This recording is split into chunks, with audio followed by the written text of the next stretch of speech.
Nearly a week after Election Day, we are hearing from Dayton native and Mayor-elect Shenise Turner-Sloss. Turner-Sloss received approximately 52% of the vote to beat Mayor Jeffrey Mims Jr. on Tuesday night. 2 News reporter Julian Jackson joins us live now in the studio with the Mayor-elect's plans for the future. Julian? Lauren, in a sit-down interview with 2 News, Mayor-elect Shenise Turner-Sloss describes her victory over incumbent Mayor Jeffrey Mims Jr. as surreal. Now she's counting down the days until she takes office. Last week's race had some back and forth, but Turner-Sloss came out ahead by a little less than 600 votes. The Dayton native addressing several topics similar to what her campaign stood for. One of those topics issues was crime, which Mayor-elect Turner-Sloss, says it's not a specific issue to the city of Dayton. That's why she's looking forward to working with partner agencies and getting as many people on board to free up the hands of officers. One of those strategies is implementing a mediation response team. They've been doing an awesome job, but we know that when an individual has a mental health crisis, it's not between the hours of 8 to 5, Monday through Friday. That's when that partnership comes into play with other social services so that we can extend that work out to free up the work of our officers.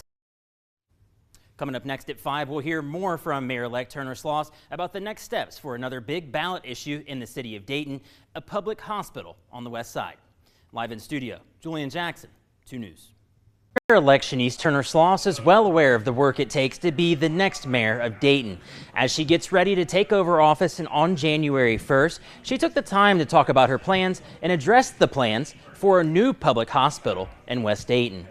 Voters approved a property tax levy to help fund the construction and operation of a new hospital, with the ballot measure passing with more than 58%. This is set to generate a little more than $2 million each year over a 10-year period from people who own property within Dayton city limits. But Mayor-elect Shenise Turner-Sloss says that's not really enough to get a hospital up and running. It's going to take additional resources and deeper looks into public hospital models that have worked across our region and securing additional funding.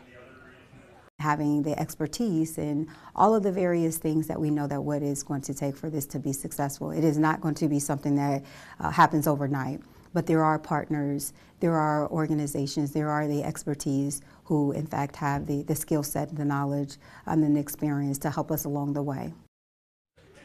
And coming up next at 6, we're hearing how Mayor-elect Turner-Sloss' experience as Dayton City Commissioner helped her gain the experience necessary to get where she is now.